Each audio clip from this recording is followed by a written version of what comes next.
Macroniste versus mélenchoniste, c'est le face-à-face de la semaine avant le second tour des législatives dimanche prochain.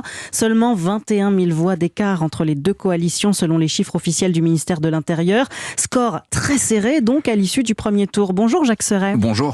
Jacques, on va d'abord faire le point ce matin sur Europe 1 sur ces ministres qui se sont lancés dans la bataille des législatives. S'ils perdent, on le rappelle, ils devront démissionner du gouvernement.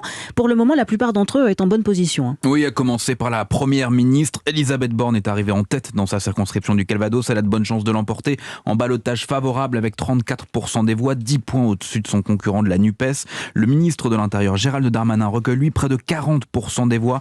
Il affrontera au second tour une candidate de l'Alliance de gauche. L'ex-porte-parole du gouvernement, aujourd'hui ministre délégué au compte public, Gabriel Attal, est lui aussi très largement en tête, 48% recueillis à ce premier tour. Enfin, au cœur d'une polémique ces dernières semaines, le ministre des Solidarités peut souffler. Damien Abad est arrivé en tête avec 33% des suffrages. Voilà les ministres en forme à l'issue de ce premier tour, Jacques, mais certains font tout de même grise mine. Oui, comme Amélie de Montchalin, la ministre de la Transition écologique, termine deuxième avec 31% des voix, derrière le candidat de l'Alliance de gauche, Jérôme Guedj, 7 points de plus qu'elle. Elle est en ballotage défavorable. Situation tout aussi inconfortable pour Stanislas Guerini, le ministre de la fonction publique, également patron d'En Marche, accuse 6 points de retard derrière la candidate de l'Alliance de gauche. Ballotage défavorable également pour Clément Beaune face à la candidate de la NUPES, Caroline Mécari. Et puis il y a aussi ceux pour qui tout s'arrête, Jacques, à commencer par l'ancien ministre de l'Éducation nationale. Oui, avec 18% des voix, Jean-Michel Blanquer termine troisième derrière le Rassemblement national et l'Alliance de gauche. Échec dès le premier tour également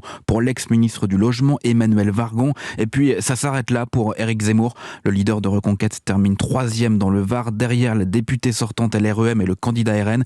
Élimination aussi pour deux autres figures du parti, Guillaume Pelletier dans le Loir-et-Cher et Stanislas Rigaud dans le Vaucluse. Merci Jacques Serret du service politique d'Europe 1.